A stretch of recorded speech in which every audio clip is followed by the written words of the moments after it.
तुम्हाला जर कुठल्याच प्रकारचं वाद्य नको असेल तर माझं असं म्हणणं आहे की मग त्यांनी पाकिस्तानमध्ये जाऊन राहावं, जिथे कुठल्याही प्रकारचं वादन होत नाही, फक्त आजान ऐकू येते सकाळी. ज्या वाद्यांचं नुकसान झालं होतं त्यांनी त्यांच्या स्वखर्चातनं ते सर्व वाद्य त्या पथकांना उपलब्ध करून दिली. ज्या ज्या पथकांचे मांडव वाहून गेले त्या पथकांना मांडवासहित सगळ्या गोष्टी उभ्या करण्यासाठी त्यांनी मदत केली. त्यामुळे मी त्यांचे आभार मानतो.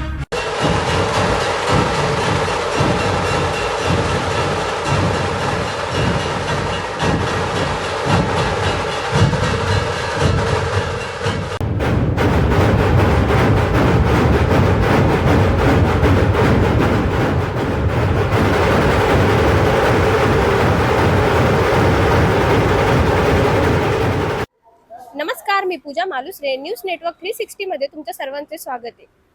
अवघ्या काही दिवसांमध्ये गणेशोत्सवाचा सण आला आहे. म्हणजे गणरायांचे अवघ्या काही दिवसांमध्येच आगमन होणार आहे. यासाठी नगरपालिकेकडून एक निर्णय घेण्यात आला आहे. पुणे महानगरपालिकेचे जे ग्राउंड असतं तिथे ढोल वादकांचे असे सराव होतात. मात्र ते ढोल वादकांना आता एक संकट आलं आहे, कारण पुणे महानगरपालिकेने ढोल ताशाचे सराव होतात तिथे बंदी घातली आहे. तर त्यासाठीच आपण काही वादक आपल्या सोबत आहे, त्यांच्यासोबत आपण प्रतिक्रिया त्यांच्या जाणून घेणार आहोत की नेमकं त्यांची काय भावना आहे याबद्दल. ढोल पथकांना जे ग्राउंड आहे तिथं पुणे महानगरपालिकेने सराव करण्यासाठी बंदी घातली आहे, यावर तुमचं काय म्हणणं? नमस्कार, जय गणेश. सगळ्यात प्रथम तर माझा महानगरपालिकेला एक प्रश्न आहे व सर्व नागरिकांना एक प्रश्न आहे. एका बाजूला तुम्ही ज्यावेळेस आपल्या भारताचे पंतप्रधान नरेंद्र मोदी हे जर्मनीमध्ये जाऊन किंवा वेगवेगळ्या देशांमध्ये जाऊन जिथे ढोल ताशा पथकं पुण्यातील ज्यांची शाखा आहे वेगवेगळ्या देशांमध्ये तिथं वाजवल्यानंतर तुम्ही जो आनंद उत्सव साजरी करता किंवा पंतप्रधानांनी परदेशात जाऊन भारताचा व महाराष्ट्राच्या पुण्याच्या गणेशोत्सवामध्ये खास करून वाजवला जाणारा ढोल ताशा वाजवला, आणि त्याच पार्श्वभूमीवरती तुम्ही पुण्यामध्ये गणेशोत्सवाच्या जे वादन करणारी पथके आहेत त्यांना सरावासाठी तुम्ही मज्जाव करताय व त्यांना सरावासाठी जे ग्राउंड उपलब्ध आहेत त्याच्यावरती तुम्ही विरोध करताय. नक्की म्हणजे कळत नाहीये विरोध ढोल ताशाला होतोय की जो बिघडत चाललेला युवक आहे, जो संघटित होऊन कुठेतरी दोन चांगले उपक्रम करण्यासाठी धडपड करत आहे त्याला विरोध होत आहे. हे मुळात कुठेही अजून समजत नाहीये. एका बाजूला ड्रग्ज मुक्त अभियान घेतलं जातो आणि एका बाजूला मग तुम्ही पारंपरिक गोष्टी संपुष्टात आणण्यासाठी एक वेगळं अभियान चालू केलंय असं वाटतंय. कुठेतरी नागरिकांना त्रास होतोय किंवा हॉस्पिटल आहे या गोष्टी मान्य आहेत. मग महानगरपालिकेने कुठेतरी अशी एखादी जागा द्यावी की ज्या जागेमध्ये कुठेतरी म्हणजे एखाद्या समजा आता आपण पाहायला गेलो नदीपात्राचा भाग आहे काही, नदीपात्राच्या काही भागांमध्ये दरवर्षी असं म्हटलं जातं की मग पाणी येतं, पाणी आल्यावरती तुम्ही काय करणार. याच्या आधी महानगरपालिकेने नदीपात्रामधल्या कुठल्याही पथकांना कधीही कुठल्याही प्रकारची मदत केलेली नाहीये. तर पाहायला गेलं तर मागच्या वर्षी सुद्धा असाच एक मोठा पुराचा प्रकार घडला होता पुण्यामध्ये. सलग एक आठवडा पाऊस चालू होता आणि त्या पावसामध्ये पुणे महानगरपालिकेने एक निष्काळजीपणाने न्यूजमध्ये डिक्लेअर केले की 45,000 क्युसेस पाणी सोडणार, पण त्या ठिकाणी 90,000 क्युसेस ते 1,10,000 क्युसेस पाणी सोडलं होतं. पाहायला गेलं तर त्यावेळेस 23 पथकांचं इतकं भयानक प्रकारे मोठं नुकसान झालं. त्या नुकसानामध्ये मग महानगरपालिकेने जबाबदारी घेतली का? मग तुम्ही एका बाजूला सरावाला विरोधी करता, एका बाजूला जर बाबा नागरिकांना त्रास होऊ नये म्हणून जे पथकं नदीपात्रात प्रॅक्टिस करतात त्यांचं जे नुकसान झालं त्याची तुम्ही जबाबदारी घेतली नाही. मग त्यावेळेला एवढं मोठं नुकसान झालेलं असताना सगळ्या ढोल ताशा पथकांचं महानगरपालिकेचा कुठलाही अधिकारी किंवा कुठलाही व्यक्ती एक गोष्ट सुद्धा पाहायला आलं नाही. पण विरोध करण्यासाठी व सरावाची जागा बंद करण्यासाठी का विरोध केला जातोय? मग महापालिकेकडे काय सवाल आहे मग तुमच्या आता या निमित्ताने? महापालिकेला आमचं एकच म्हणणं आहे की खड्डे विरहित मांडव टाकून आम्ही जे सराव करत होतो त्याच जागेवरती आम्हाला सराव करून द्यावा. आमच्याकडून जर काही त्रास होत असेल तर बाबा काही कमी संख्येमध्ये काही मध्यावरती एक सुवर्ण मध्य काढून सरावासाठी जागा उपलब्ध करून द्यावी, जेणेकरून संस्कृतीही टिकली पाहिजे व महानगरपालिकेशी सर्व युवक आणि युवतींचं संघटित नीट राहिलं पाहिजे व त्यांच्याशी भविष्यात कुठल्याही प्रकारची अडीअडचण निर्माण नाही झाली पाहिजे. दरवर्षी गणेश उत्सवाच्या तोंडावरती हा प्रकार होतो म्हणजे होतोच, आणि याच्या मागचं कारण काय हे आजपर्यंत महानगरपालिकेने स्पष्टच नाही केलंय.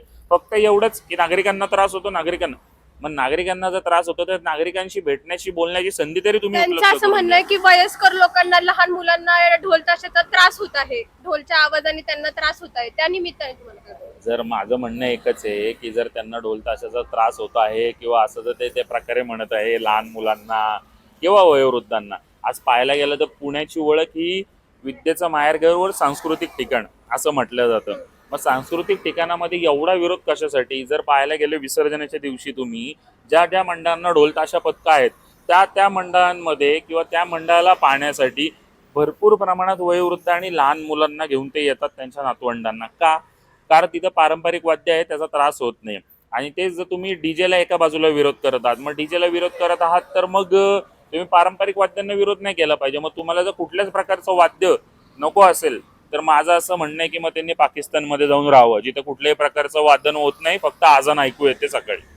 पुनीत बालन यांनी आता 2 दिवसापूर्वी एक निर्णय घेतला होता की जे डीजे आता डीजेला बंदी घालणार आहेत, जे आहे जे डीजे चालवतील त्यांना ते पैसे देणार नाहीये, तर त्यावरनं तुम्हाला काय वाटतं?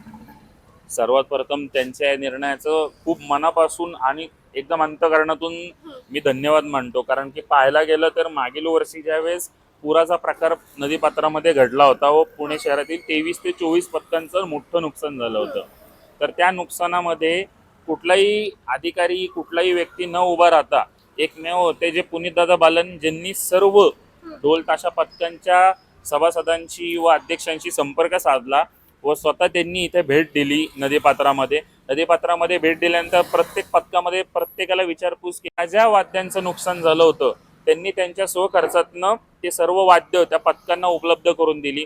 ज्या ज्या पथकांचे मांडव वाहून गेले त्या पथकांना मांडवासहित सगळ्या गोष्टी उभ्या करण्यासाठी त्यांनी मदत केली. त्यामुळे मी त्यांचे आभार मानतो.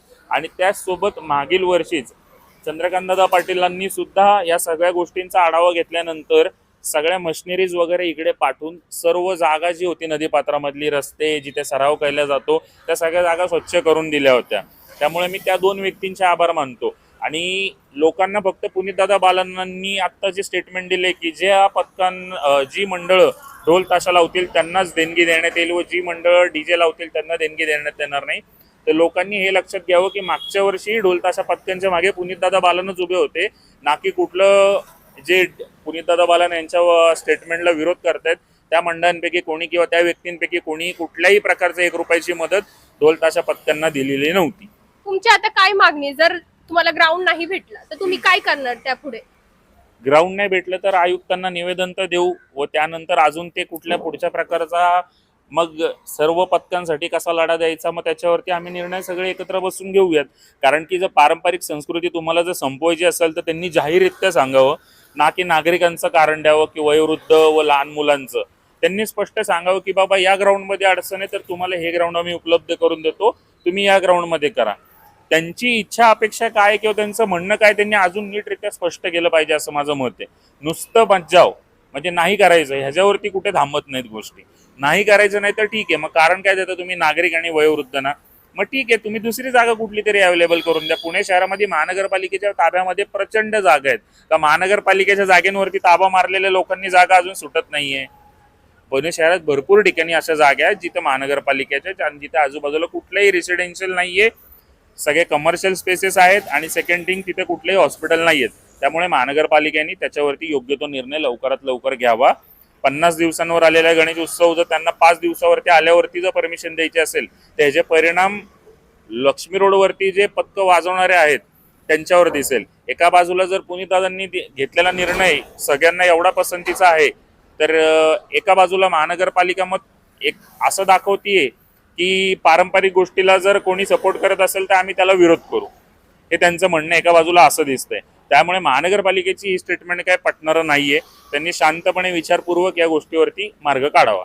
तुम्ही पुणे महानगरपालिकेचे जे आयुक्त आहेत त्यांच्यासोबत भेट घेतली का या संबंधी? नाही, भेट नाही घेतली. आज सकाळीच त्यांची संपर्क करण्याचा प्रयत्न केला आम्ही आणि अजून काही प्रतिनिधींनी, तर ते पुण्यामध्ये नाही आहेत. ते सोमवारी वेळ त्यांचा मिळतोय आम्हाला, मग त्यावेळेस आम्ही बसू. आणि पुणे महानगरपालिकेला मी म्हणेन, आयुक्तांना नाही तर गणपती बाप्पा हा आपण जर पाहायला गेलो तर बुद्धीचा देवता आहे, तर त्यांना सद्बुद्धी देऊ आणि ढोलताशा पथकांना सरावाची परवानगी त्यांच्याकडून मिळू अशी मी अपेक्षा ठेवतो.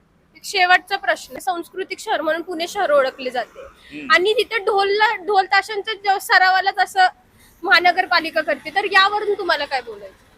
बहुतेक मग महानगरपालिकेला नीट अजून समजलेलं नाहीये ढोल ताशाचं महत्त्व असं म्हणू शकतो आपण, किंवा जे कोणी अधिकारी असतील त्यांना मुळात हे समजत नाहीये.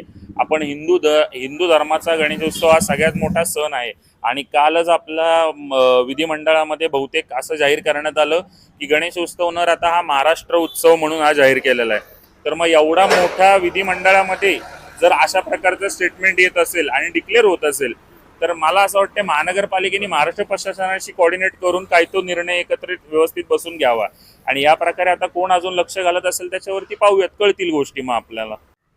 एकंदरीतच आपण वादकांच्या बोलण्यावरून आपल्याला कळतंय की पुणे महानगरपालिकेचा या निर्णय जो घेतला आहे त्याला त्यांचा विरोध आहे.